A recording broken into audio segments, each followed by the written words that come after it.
My name is Alam, my pronouns are they, them, or she, her, and I will be your host this week. Now, as I'm sure you're aware, the holidays are upon us. This can be a very isolating time for queer people, especially if we have to spend time with non-affirming family members. And although that may look a little bit different this year, hopefully if you're meeting, you will be meeting online, but regardless of how you meet, that feeling of familiarity and perhaps a little bit of alcohol may loosen people's lips and cause them to discuss things that may make you very uncomfortable. But lucky for you, we have a very special guest this week. Not only is he a licensed psychologist and a graduate from the University of Miami, but he did his PhD thesis in the benefits and stressors of coming out as a queer person. Please join me in welcoming Dr. Daniel Sheridan. Take it away, Dan. Thanks for the introduction, Alam. Hi everyone, my name is Dr. Dan Sheridan from Authentic Self Counseling and Testing, and today we're going to talk about a very important topic, which is how to navigate the holiday season when dealing with difficult family members. The holidays are filled with expectations. How often have you heard that the holidays are supposed to be joyous and happy, or that there's no place like home for the holidays? For our queer community, this isn't necessarily always the case. The childhood home we grew up in and our family may not always be accepting of who we are, and this can result in arguments, microaggressions, and just an overall lack of acceptance and love. In these situations, we have to find ways to navigate in a healthy way how to deal with these family members. And today I'm going to provide some tips and strategies to help make this a little bit more manageable. So one of the first things we can do before attending a holiday event with our family is to take a realistic inventory of what we can expect for that day or that evening. Do you expect it to be loving? Do you expect it to be affirming and accepting? Or is there a chance that it can be conflictual, that there can be arguments, that there can be moments where you feel unsafe or hear things that don't feel affirming? When we can manage our expectations and go into a situation where we have an idea of how it's going to play out, we can avoid setting ourselves up for disappointment. We can see the situation for what it is rather than what we want it to be. So if you decide to go to a family event or holiday gathering and you know there are going to be family members or people there who may not be accepting of you and it may give you a difficult time, give yourself permission to not engage with them. You don't have to have a conversation with them if you don't want to. If you don't feel safe, respect your feelings about it.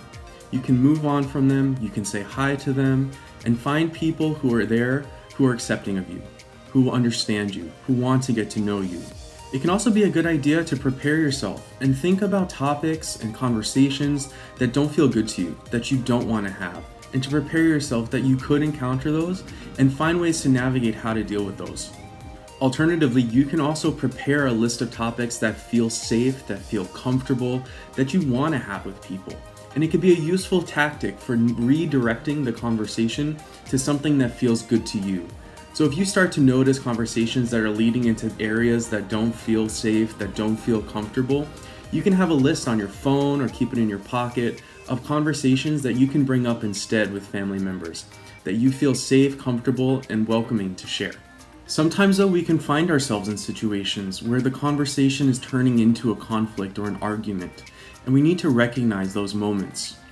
For you, start to listen to yourself. Take a break, take a pause, and reflect on what you're feeling in that moment. Are you starting to feel angry? Are you starting to feel the need to attack back? Are you feeling your heart racing or a tension building in your body? These are all warning signs that you're not feeling okay, and this conversation can turn into an argument. When you start to recognize these, give yourself permission to stop. You don't have to continue the conversation. Take a break, walk away from the conversation, and give yourself permission to calm down.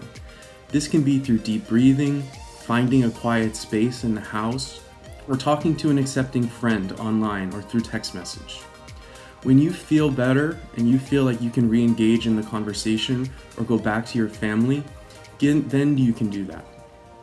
Sometimes though, it just feels too much. It doesn't feel like you'll be able to get back into it. And in those times, give yourself the permission to walk away, to give yourself the space that you need to feel safe and to feel affirmed. Taking a break from social media can also be a useful strategy during the holidays. Social media is filled with expectations, ideas that things are always happy, things are always joyful. But what we know is this isn't always the case. What we see is not always what reality is.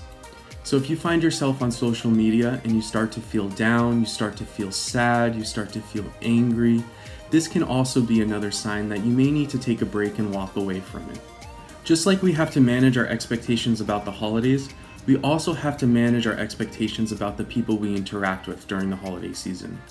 When dealing with difficult family members or people who have difficulty accepting who we are, there can be such a need or desire to change their mind, to get them to accept us. And this is a very challenging and often painful experience because we cannot change people. We cannot force people to change their minds. This is a process that they have to go through themselves. They have to want to be able to change. So in these situations, sometimes the best thing you can do is to agree to disagree and to just let the conversation go. Most importantly is remembering that the only thing you can control is your reactions and your behaviors. Within the queer community, we have two families, the family we grew up with and the family we choose to have in our adult life.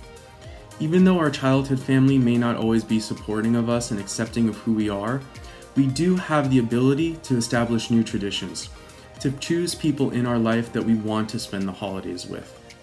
So I encourage you to think about your family of choice, the people that you love and the people who love you, and try to find ways to establish new traditions.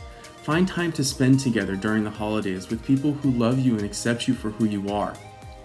During COVID, this can be a very difficult time because we can't be together. We can't surround ourselves with people who love and accept us. But there are ways, either digitally or through text or social media, where we can find ways to connect and establish new traditions.